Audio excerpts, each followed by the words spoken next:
রাত যখন ৮টা বোন আমাকে বলে ওর কাতলা মাছ খেতে ইচ্ছা করছে। নমস্কার বন্ধুরা, অমিতের ব্লগসে তোমাদের সবাইকে স্বাগত। নিয়ে এলাম ছোট একটি ব্লগ।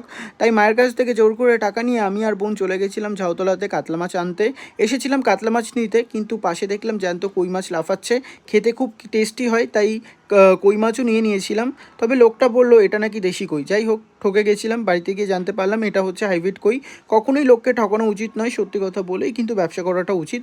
মাছের বাজারে একটি বিড়াল বন্ধুর সাথে আলাপ হয়, ওকে আমি একটু হেড ম্যাসাজ দিচ্ছিলাম। ওর কিন্তু খুব এনজয়ও করছিল, ওর মুখের এক্সপ্রেশন দেখেই বুঝতে পারবে। তারপরে কি, কাকুর কাছ থেকে মাছ কাটা কমপ্লিট হয়ে গেলে তারপরে চলে যাই ব্রাঞ্চে। ব্রাঞ্চে গেছিলাম আইসক্রিম খেতে, আরুণের আইসক্রিম, কারণ গরমকাল চলে এসছে, তাই জন্য মনটা কেমন আইসক্রিম আইসক্রিম করছিল। এটা হচ্ছে শ্যামনগরের একমাত্র দোকান যেখানে কিন্তু তোমার হচ্ছে আইসক্রিমের কেকও পাওয়া যায়। আমার জন্মদিনে এখান থেকে কেকটা নিয়েছিলাম, আইসক্রিম কেক, খেতে কিন্তু খুবই দারুণ হয়। তোমরাও তোমাদের জন্মদিন আসলে এখান থেকে কিন্তু আইসক্রিমের কেক নিতে পারো।